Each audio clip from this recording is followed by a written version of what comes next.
c'est votre invitée, Yana Carole. Tout à fait, merci Yana d'être avec nous. Vous êtes directrice scientifique d'une start-up qui est on va dire, une création du laboratoire de l'atmosphère, c'est comme ça que nous disons, le LOA, d'observation de l'atmosphère, à l'Université de Lille, sur la cité scientifique de Villeneuve-d'Ascq. Et donc toute une équipe, une vingtaine de jeunes, tous étrangers, d'origine étrangère, il n'y a pas un Français, tous docteur en physique, excusez-nous du peu, et une belle équipe, souriante, fraîche, vivante, qui travaille sur l'observation de la Terre. Donc c'est GRASP. GRASP, c'est un algorithme mathématique, mais c'est aussi surtout maintenant une entreprise. Expliquez-nous un petit peu, c'est quoi l'observation de la Terre? Vous observez quoi précisément? Ah oui, bonjour, bonjour à tous. Oui, on travaille dans le domaine d'observation de la Terre, notamment l'atmosphère et les pollutions dans l'atmosphère, les aérosols. Donc on travaille avec les données de télédétection, donc les données optiques depuis l'espace. Donc les satellites. Des satellites, oui, et depuis les instruments sur sol aussi. Donc tous les capteurs qui sont... Tous les capteurs sur sol, ça peut être installé sur l'avion aussi. Et tout ça pour caractériser l'atmosphère, qu'est-ce qui se passe dans l'atmosphère, surtout les pollutions. C'est pour tout, pour le changement climatique, pour comprendre la balance énergétique de la planète. À qui servent les données? Pour plusieurs applications. On commence avec les applications purement scientifiques, comme comprendre le changement climatique. C'est compliqué. Il y a beaucoup d'entrées. Parce que vous ne travaillez pas que sur les gaz. Les gaz sont à peu près on travaille connus. plutôt avec les aérosols. C'est quoi un aérosol? Ce sont des petites particules dispersées dans l'air. Ça peut être d'origine naturelle, comme la poussière de la désert ou les incendies, mais ça peut être aussi, bien sûr, évidemment, l'activité d'agriculture, industrielle, transport, tout ça sont des aérosols.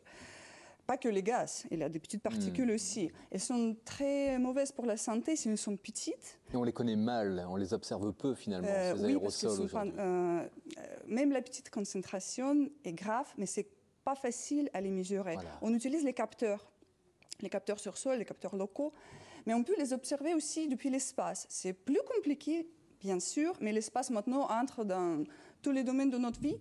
Et donc, voilà, on peut faire depuis l'espace. Vous travaillez donc pour la météo, pour la science directement, pour tous les laboratoires? Oui, on travaille maintenant les industriels, on va y venir avec, des lancements de satellites. Ce qui est important, c'est que tout est en open source, c'est-à-dire tout est mis à disposition gratuitement pour l'ensemble des laboratoires du monde entier. Oui. Expliquez-nous pourquoi vous avez décidé. Le code est gratuit. Le code appartient à l'Université de Lille, le CNRS, et nous, on a été créé pour valoriser les résultats de recherche du laboratoire d'optique atmosphérique. D'ailleurs, on va fêter, la semaine prochaine, on va fêter 60 ans de ce labo. C'était créé pour le start-up, pour valoriser la recherche de labo. J'ai oublié, qu'est-ce que je voulais dire? Quel est votre modèle économique? Modèle économique, c'est compliqué. On travaille maintenant avec les agences spatiales. D'accord. Donc notre premier client, c'est l'Agence spatiale européenne. Après, c'est l'agence EUMETSAT, European Meteorological Satellite Agency. On travaille avec la NASA, on travaille avec les institutions académiques. En fait, vous avez une réputation mondiale depuis une bonne dizaine d'années. Oui. On vous connaît plus au niveau mondial qu'au niveau régional, national. C'est vrai. Vous travaillez avec NICNED. C'est vrai parce que l'espace, c'est autour de notre planète. Et l'atmosphère est commune pour tout le monde. Oui, tout à fait. Oui.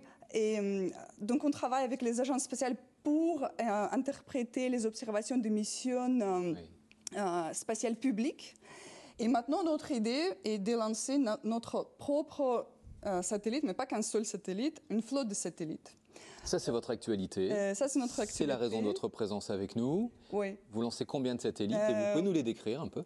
Oui, ce sera une flotte de petits satellites, comme ça, comme une bouteille de vin, on dit. Une boîte à chaussures. Une boîte à chaussures, c'est un CubeSat. On va lancer une dizaine à peu près de ces satellites. On a déjà levé 2 millions de l'investissement privé pour lancer le prototype qui va être lancé début de l'année prochaine. Et après, lancé par qui? C'est avec Spire, c'est une entreprise qui fait les satellites et l'intégration. Et Spire, il lance avec le SpaceX. Donc d'Elon Musk. Oui. Le SpaceX. Ça, c'est le démonstrateur. Oui, le prototype. Le prototype. Oui. Et après, on a déjà on a été sélectionné par CNES dans le cadre du programme France Relance pour lancer notre premier satellite. Oui. C'est une subvention d'1 million avec une entreprise française qui fait les satellites, entreprise U-Space. Voilà. C'est le lanceur européen et français de satellites. Parce que la France se positionne par rapport aux États-Unis et à la Chine. La course à l'espace est relancée. On le voit bien avec le lancement, donc la mission Artemis vers la Lune, cette semaine. On y va, là. On y est, là. On y est, en temps réel. Et donc, vous êtes une start-up innovante, très créative. Vous êtes d'ailleurs, il n'y a que 2 entreprises dans la région des Hauts-de-France à travailler pour le spatial. Il n'y en a que 2. Et c'est quoi votre projet? Donc, pourquoi ces mini-satellites? Vous allez aller plus loin dans l'observation, travailler pour d'autres industriels? Oui, nous allons installer là-bas un instrument qui s'appelle polarimètre multiangulaire, je ne vais pas au détail. Et c'était prouvé par la mission française Polder, qui a été développée et créée au laboratoire psychoatmosphérique de l'Université de Lille. Donc cette mission a démontré que les instruments de ce type sont très utiles pour mieux caractériser et observer les aérosols, ça veut dire les pollutions. Donc pour les pollutions, pour la qualité de l'air, c'est indispensable, les instruments comme ça. Et cette mission a été finie déjà en 2013. Et maintenant, il n'y a pas de polarimètre multiangulaire dans l'espace. On n'a pas lancé de satellite, c'est pour ça que vous lancez les... Oui, mais quand même, il y a plusieurs missions qui sont planifiées pour les années à venir de l'Agence spatiale européenne, de la NASA, de l'EUMETSAT. Et on travaille déjà pour préparer cette mission. Et on lance, entre les deux, on lance notre propre. Eh bien, bonne chance pour vos lancements de satellites. C'est incroyable comment vous avez déniché, là. Ah, bah, voilà, le talent, mon cher Jean-Michel, évidemment. Oui, merci beaucoup. Et tout ça, ça se passe dans les... C'est à Lézenne, au Synergie Park de Lézenne. C'est chez nous et nous avons l'une des 2 entreprises des Hauts-de-France dans la région. On innove tout azimut dans notre région.